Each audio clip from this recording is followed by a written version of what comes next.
La región es bien diversa, como que la contaminación con la leña no es lo mismo acá que en un puerto, donde usualmente se suele como transitar mucho más esta contaminación y se va porque tenés un puerto al frente, pero en este lugar en particular, en Coyhaique, tienes una contaminación que comienza en invierno y no se va hasta en septiembre, porque en el fondo la cantidad de emisiones de humo y la cantidad de vehículos que hay per cápita en este lugar son demasiadas, entonces y además el uso de leña mojada.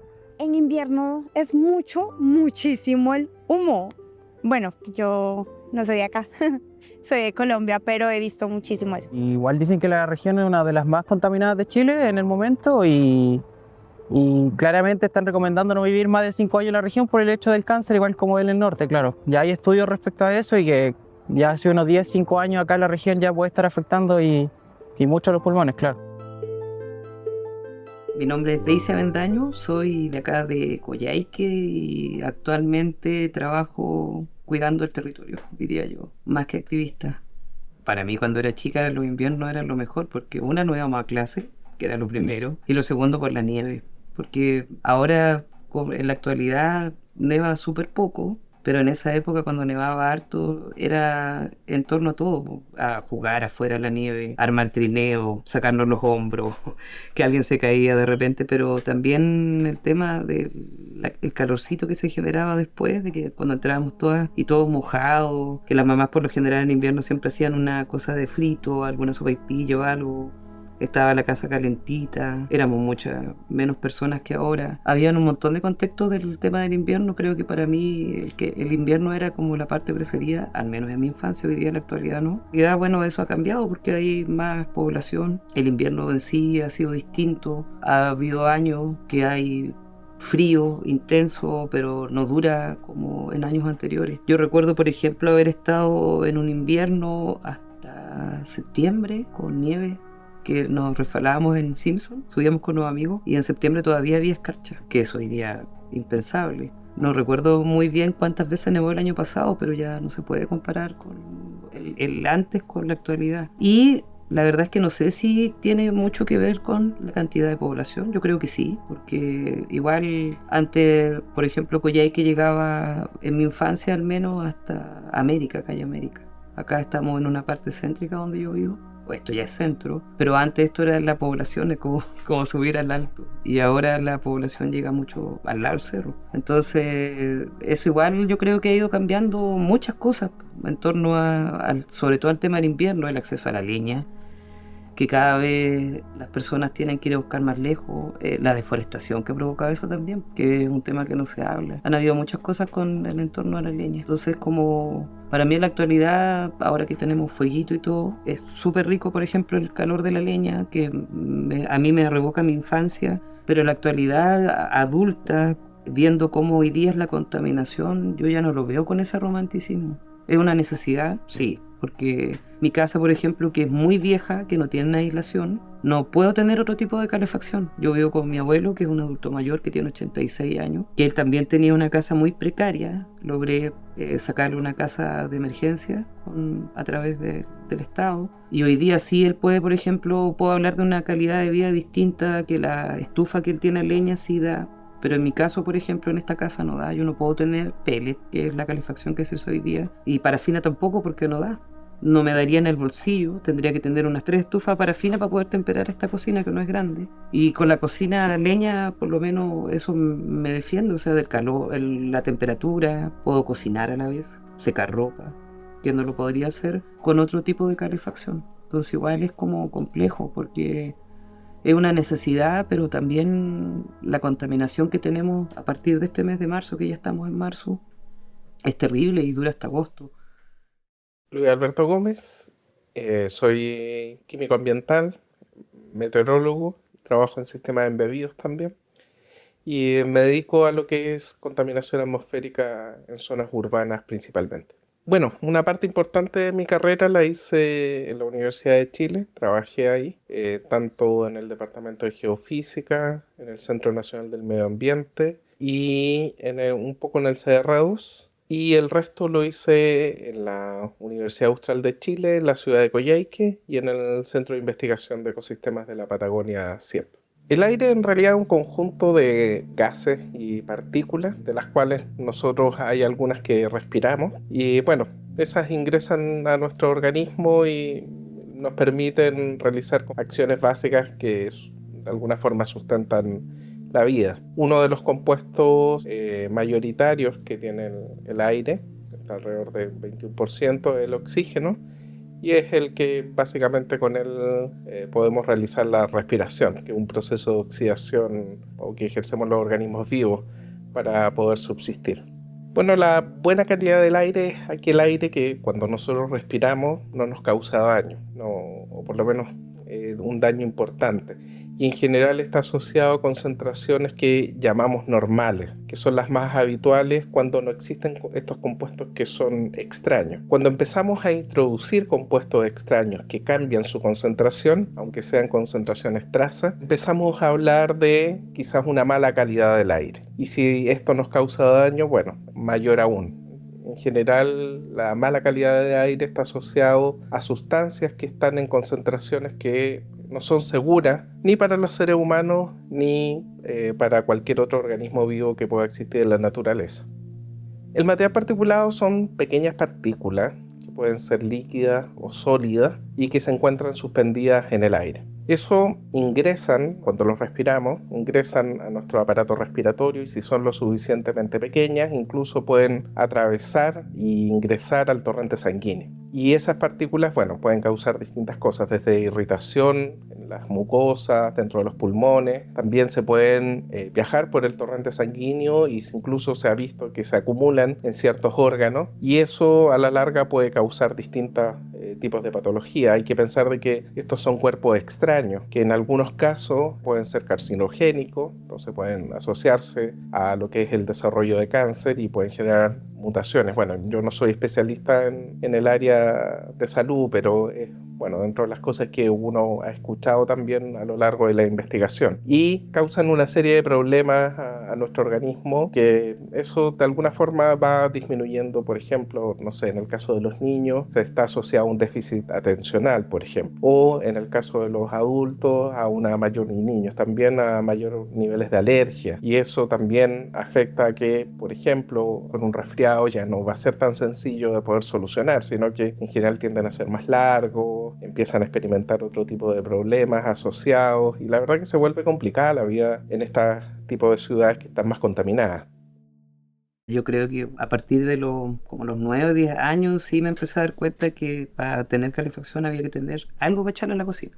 Y a veces, pese a que esos años el acceso a la leña era mejor, más económica, más cerca, más todo. Igual recuerdo que de repente mis tíos, cuando salían a trabajar, por ejemplo, en desarmes de casa, hacían tratos para traerse la madera, que servía para construir otras cosas, pero además para meterle a la leña, para tener como las astillitas. Y lo mismo que la poda de árboles, todo lo que se podaba acá en la casa quedaba para el invierno. Eso lo dejaban secar ahí en la leñera y para después tener algo sequito para prender, porque por lo general el invierno siempre ha sido así. En invierno uno nunca consigue leña seca, por ejemplo. Es muy difícil conseguir si es que alguien tiene por ahí guardado en algún galpón. Y también recuerdo una parte de mi infancia. Mi mamá era comerciante, nosotros vendíamos en la feria. Yo tengo hoy día 42 años y de esta época que te hablo es a partir como de los 6 años hasta los 11 más o menos que mi vieja vendió en la feria, en la actual feria que hay ahora en Coyhaique. Que en esos tiempos había una cancha de tierra donde ahora están los techos. Eran puros puestos chiquititos. Y nosotros en esa época, que trabajábamos todo el día al aire libre,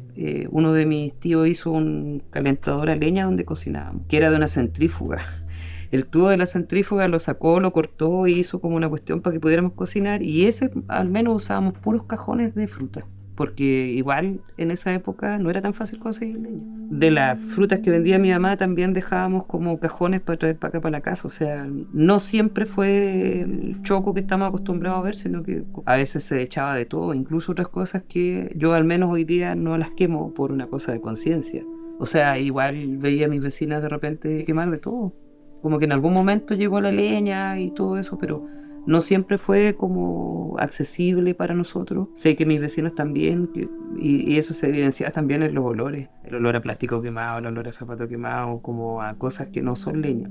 Y lo otro tenía que ver también con qué tipo de leña, que hoy día en realidad sí me cuestiono, pero aún así necesito ese tipo de leña, que son los árboles nativos, que es lo que siempre se ha usado acá. Muchas personas preferimos buscar ñire, porque el ñire hace brasa, porque tempera de mejor calidad, se consume menos leña, tratar de buscar la leña seca también por un tema de no contaminar más de lo que contamina la leña mojada, y porque en el fondo se consume nomás y no tempera y no cumple el fin, es una contaminación al peo, por decirlo. Pero sí, en mi infancia recuerdo haber quemado cosas o haber visto que se quemaban cosas acá porque no había más, simplemente no había más. Soy Zoe Fleming, soy química atmosférica, trabajo en el Centro de Investigación en Tecnologías por la Sociedad, la Facultad de Ingeniería de la Universidad del Desarrollo en Santiago.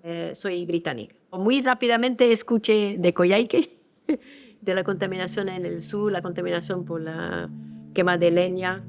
Y también escuché rápidamente de las zonas de sacrificio, de los problemas como algunas localidades muy densos de actividades industriales, que era obvio que había un problema, pero todavía no se estaba abordándolo tanto hace 7 años. Las fuentes de contaminación en diferentes zonas de Chile puede ser muy variado. Esto ha sido muy interesante estudiar esto. Así, en el norte puede venir de la minería. Entonces, una ciudad puede ser una ciudad, pueblos pueden ser cerca de esto. Entonces, ellos saben quién es culpable. Y todas las zonas donde hay quema de leña es interesante porque es la persona misma que contribuye a la contaminación.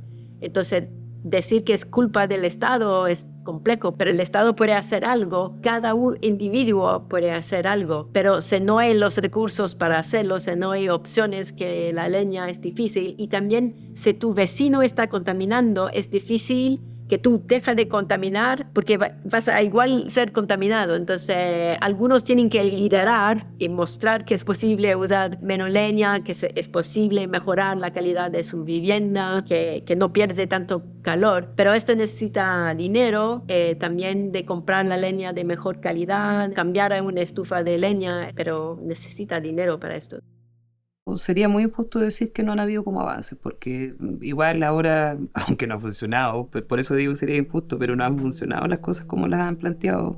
Por ejemplo, el cambio de calefacción. O sea, si ¿qué sacan de ponerme una cuestión a pellet si mi casa no está aislada? Ahora obviamente hay subsidios de aislación, pero yo al menos no puedo entrar porque igual el Estado te exige tener cargas, que es una cuestión que me empelota. Ya no quise ser mamá, no quiero tener hijos, y como no tengo cargas, o porque mi casa es una sucesión, he intentado muchas veces tratar de postular a la aislación y no he podido porque como han formulado estas políticas, para mí y para muchas personas me imagino, no entramos, no calzamos. Entonces yo, aunque quisiera hoy día, no podría cambiar ni por conciencia ni por nada, porque estoy obligada, porque vivo con un adulto mayor, porque también no quiero pasar frío, porque necesito secar mi ropa, necesito cocinar, necesito hacer un montón de cosas. No puedo cambiar a otra cosa que no sea la leña. Yo estoy percibiendo cerca de 600.000 pesos mensuales. Más o menos eso es lo que percibo. Sacaba el otro día en la cuenta, y con mi abuelo, que tenemos 2 estufas, él tiene su cocina, yo tengo la mía, él compartimos espacios comunes, pero él tiene su casita. Entonces igual tengo que considerar que tengo 2 cocinas que calefaccionar en el mes. Y para eso tengo que tener por lo menos 300.000 de los 600 y tantos que gano, y el resto tengo que ver cómo hago para el otro mes. Y por suerte yo no tengo hijos, porque si no, no sé cómo lo harían. Con eso yo no te digo que vivimos como ricos. Todos los años todos los meses estoy corta, pero sí me permite tener leña, pero es siempre ahí a contramano. O sea, hay que tratar de ver cómo hacer el dinero suficiente y sobre todo pensando que, si bien es cierto, ha cambiado como el tema de la temperatura, que ahora ya los inviernos no son tan duros como antes, pero sí hay invierno. Y acá las estaciones las podemos vivir de repente en el mismo día, las 4 estaciones. Ahora este año solamente tuvimos enero un par de días buenos, febrero otro poco, ya en febrero estaba el clima malo. Entonces igual hay que pensar que no es solamente la leña para el invierno, sino que es durante todo el año. Pero en invierno tenemos que tener mucha más leña que en otras estaciones. Entonces igual es un tema complejo. Y lo otro tiene que ver también con dónde compramos la leña, porque cada vez es menos accesible por la lejanía, por un sinfín de factores, por la fiscalización también. Nadie fiscaliza acá la leña. Y por supuesto que hay personas honestas, pero también tiene que ver ahí con las cantidades de repente, que las personas dicen que venden 1 metro, ¿no? Todos esos factores yo creo que tienen que ver. Y se hace complejo, sobre todo para las personas adultos mayores. Yo, por suerte, mi abuelo me tiene a mí, tiene otros familiares que nos hacemos cargo de él con mucho cariño, no como un peso, sino que por suerte estamos nosotros todavía para poder ayudarle, pero hay mucha gente mayor que no. Y hay muchas personas que no tienen un sueldo como el que tengo yo, hay muchas personas que no tienen beneficios también. Entonces igual ahí es como vamos mejorando eso. Por un lado, sin romantizar la leña, que genera muchos problemas en invierno con la contaminación, pero también esta necesidad que tenemos, sobre todo acá en el sur, que las condiciones no son como en Santiago, como en otros lugares de Chile. Bueno, hay que pensar de que este tipo de problema que tenemos asociado a la contaminación atmosférica está asociado a lo que es principalmente el frío que pasan las personas y necesitan calefaccionarse de alguna forma y ocupan la leña. Es el principal combustible, dado que es un combustible que es barato. Por eso principalmente lo ocupan. Hay un tema histórico detrás de que se ha ocupado la leña durante muchos años. Pero si no fuera económico, lo más probable es que las personas no lo ocuparían. Entonces, yo creo que el problema, si tú lo quieres abordar o solucionar, pasa por eso. Que las personas puedan calefaccionarse sin ocupar un combustible que contamine su aire. Y eso está asociado principalmente a una mejor aislación de las viviendas y también a un uso de otro tipo de combustibles que no emitan, en este caso materia particulado, como pudiera ser a lo mejor la electricidad, por ejemplo, algún tipo de calefacción eléctrica que sabemos que por lo menos en el lugar no emite contaminación atmosférica, o pudiera estar asociado a combustibles de mejor calidad, como pudiera ser el pellet, que sabemos que emite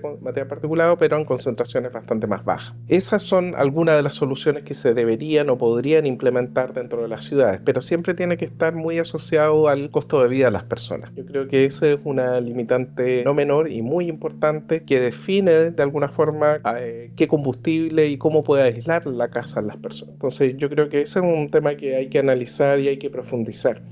Yo creo que podría ser la política que hay, por ejemplo, de la aislación de casa. A mí me parece buena, pero creo que le falta mucho y que por ahí puede ir parte de la solución. Porque aunque tuviéramos electricidad, si la casa está más aislada, no sirve. Yo creo que eso es lo primero. Tiene que ir de la mano con educación también. Tiene que ir de la mano porque con la opinión de la ciudadanía, con consultas. Porque eso igual es un tema muy complejo. O sea, es un tema que nos compete a toda la comunidad, es transversal, porque todas las personas tenemos que aislar nuestra casa de cierta forma. Pero el tema acá siempre han dicho, y últimamente las autoridades han hablado del tema de la contaminación, pero siempre como enfocándola a centrales hidroeléctricas, que para mí no es la solución. Creo que hay muchas formas de generar energía limpia, pero tiene que ser también con la opinión de todas las personas. Eso es lo que creo yo, que podemos hacerlo con consulta ciudadana, que se pueden usar mix de cosas para mejorar nuestra calidad de vida en relación con el tema de la calefacción. Pero tiene que ser a través de la opinión de las personas, tiene que ser no algo que sea solamente privado, porque también ahí está la otra patita. O sea, las soluciones aparecen, pero siempre quieren privatizar todo. Y creo que tampoco está la mano por ahí. Y también tiene que ver con un tema, lo que hablábamos al comienzo, que hay mucho romanticismo por detrás también de nuestro lado, y ese romanticismo igual tenemos que empezar a verlo, porque la contaminación hoy día es grave. O sea, tenemos días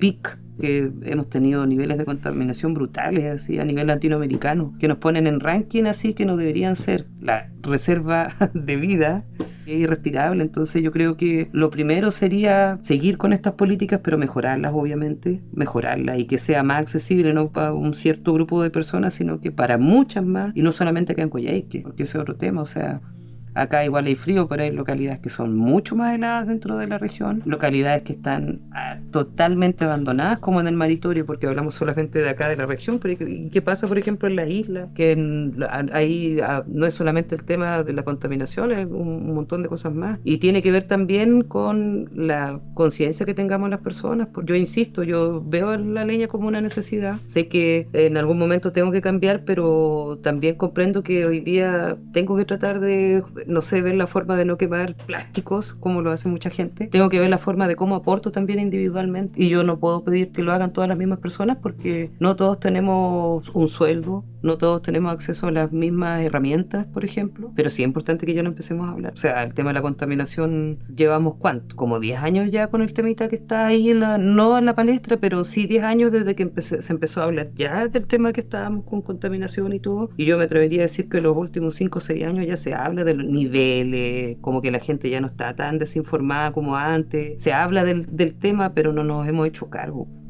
Y al momento de llegar a Chile vi que yo podía unir estas dos cosas, la química atmosférica con ciencia ciudadana. Ha funcionado bien para también hacer la educación ambiental, de hablar con las comunidades, de empoderar las comunidades, de hacer este primer acercamiento a algunos problemas medioambientales y de allá capaz que podemos ir a medir con otras temáticas. Y también en términos de calidad de aire, con sensores de bajo costo o con voluntarios que hacen mediciones móviles, hay manera de ver los cambios en la contaminación en una ciudad, en un lugar. En vez de tener una medición oficial fijo en un lugar, podemos ver la variabilidad espacial. Sí, porque si una persona tiene una pantalla que dice un número y siempre tenemos que presentar este número que significa sobre esta concentración de contaminación, hay un efecto en la salud. Entonces ya se saben números y lo ven y están caminando, están en nivel ok, y después de repente, y también como puede ser que le toca el olor y como entran en un humo y ven que los números suben a 200 microgramos por metro cúbico o algo así, sí, es alarmante. Entonces de ver los números ellos y de ver cómo cambia, hasta qué niveles puede llegar, yo creo que es impactante. Entonces, y suben su nivel de conciencia sobre la contaminación. Yo creo que para la dimensión del problema es poco lo que se habla. Se ha incrementado, hoy día existe más conocimiento, sobre todo por parte de la ciudadanía. Entienden más o menos lo que es el tema, en particular, por ejemplo, en Coyhaique la gente ya domina el lenguaje de lo que es el material particulado, los temas de inversión térmica. Existe más conciencia respecto a quién la está emitiendo. De todas maneras, creo que no es lo suficiente. Yo de hecho participé en una coordinadora de contaminación hace un tiempo, que eso fue 2019, 2020, tiene que haber sido por ahí, que al menos como que empezamos varias personas en realidad a tratar de mover el tema de la contaminación para informar más que nada, porque tampoco era que teníamos muchos antecedentes más allá de lo que decían las personas en ese momento que estaban haciendo como estudios o sacando información. Me acuerdo que había un programa donde instalaban como medidores de contaminación en diferentes puntos, que lo hacía igual algo con el INACAP, que nosotros nos dimos cuenta en ese tiempo que la gente sí tenía interés de informarse, porque llamamos a una asamblea y se llenó de muchas personas con preguntas que nosotros en ese momento no teníamos respuesta, porque queríamos en el fondo saber si había primero un interés de la ciudadanía, que sí lo había, y cuánto sabíamos también del tema de contaminación. Y después nos dimos cuenta que igual habían como varias entidades, por decirlo así, que estaban trabajando. Recién se estaba empezando igual como a instalar el tema de los cambios de calefactores, que los primeros funcionaban horribles, las primeras combustiones igual, la leña no entraba en los palos, me acuerdo de las combustiones, la gente reclamaba porque eran más chicas. O sea, han habido cosas que hay que ir mejorando, yo creo que sí, pero también tiene que ver con un tema de nosotros, de empezar a ver cómo vamos cambiando esta matriz también energética, la de la calefacción. ¿Cuáles son las mejores soluciones para nosotras y nosotros? O sea, ¿vamos a seguir deforestando bosques? ¿Tenemos que exigirle más cosas al Estado, a las entidades públicas? Yo creo que por ahí tiene que ir el tema, y tiene que ser siempre con participación ciudadana. Eso es lo primero. Yo creo que la gente estamos conscientes de que y más que conscientes, que el invierno es horrible acá, horrible, el humo es horrible, y estamos conscientes de que nos estamos envenenando todos los días. Desde que empieza marzo, ya cuando empezamos a prender las estufas, es un envenenamiento diario. De hecho, ahora el humo no se ve, pero en abril sí, a estas horas se ve las nubes de humo afuera. Y es horrible, no se puede respirar. Y afuera la sensación es como que estuviéramos encerrados en un galpón lleno de humo en la calle. Y mi casa, por ejemplo, como no tiene aislación, adentro el humo está presente todo el año. E incluso en el dormitorio que duermo, yo me despierto en las mañanas con humo tosiendo. En abril ya tengo que empezar a usar inhalador por el mismo tema del humo. Yo tengo un poco de asma, pero no es una asma crónica. Pero si yo pensaba la otra vez, sufro de ese tipo de cosas, me imagino cómo deben estar los adultos mayores, las personas que tienen enfermedades respiratorias crónicas. Entonces igual el tema de la leña es, para mí personalmente, un tema que no debería ser romantizado, que hay que ver las formas de cómo empezamos a cambiar el sistema de calefacción, pero igual teniendo cuidado de que no vengan estas empresas que por esta necesidad que tenemos de calefacción nos vengan a meter represas.